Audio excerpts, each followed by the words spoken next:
ভালো গার্জিয়ান বা একজন ভালো পিতামাতা, একজন ভালো শিক্ষক, একজন ভালো পথ প্রদর্শক, সে কিন্তু কখনোই নেগেটিভ চিন্তাভাবনার বশবর্তী হন না।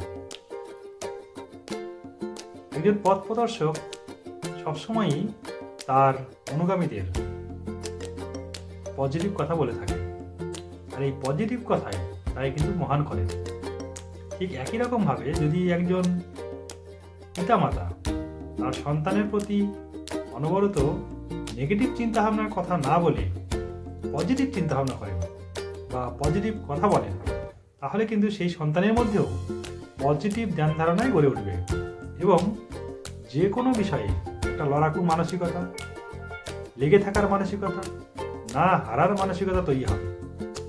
আর এই চিন্তাভাবনাগুলো গড়ে ওঠে আমাদের জন্মের লগ্ন থেকেই, বা তার পরবর্তী যে স্তরে স্তরে আমাদের শিক্ষা শুরু হয় বিভিন্নভাবে, সেটা স্কুলে হতে পারে, সেটা বাড়ির পরিবেশে হতে পারে, সেটা সমাজে হতে পারে, সর্বত্রই।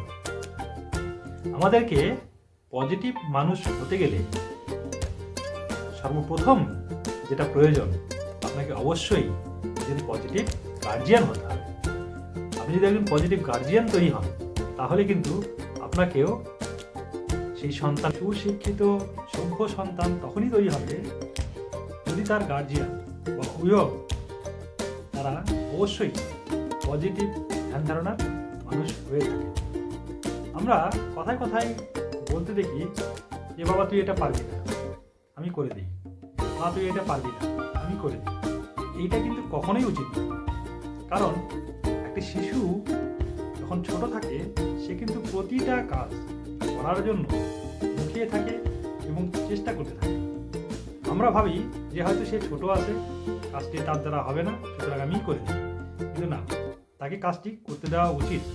হ্যাঁ, অবশ্যই তাকে গাইড করতে হবে এবং দেখতে হবে যে সে সঠিকভাবে করতে পারছে কিনা। যদি সে সঠিকভাবে না পারে, তাকে হেল্প করুন, অসুবিধা নেই, কিন্তু কখনোই বলবেন না যে তোমার দ্বারা হবে না, আমি এটি করিয়ে দিই। তাকেই করতে দিন, সে স্বচেষ্টায় যতটা পারছে করুক, তারপর আপনি সেই কাজটিকে তাকে সাহায্য করুন। যদি প্রতিটি গার্জিয়ান এটি করে, তাহলে দেখবেন আপনার সন্তান একটি পজিটিভ ধারণাযুক্ত মানুষ তৈরি হয়েছে এবং তার মধ্যে প্রত্যেকটি কাজ করার একটি সঠিক মানসিকতা গড়ে উঠবে এবং সে কখনোই ব্যর্থ হতে পারে না, বা কোনো কাজে যদি সে ব্যর্থ হয়েও যায়, সেই কাজ থেকে সে ভেঙে পড়বে না। সেই কাজটিকে পুনর্গঠন করে আবার নতুন করে সেখানে সফল হওয়ার চেষ্টা করবে এবং গড়ে উঠবে আপনার সন্তান একটি সফল মানুষ, সফল ব্যক্তিত্ব, সফল সমাজের কর্মী।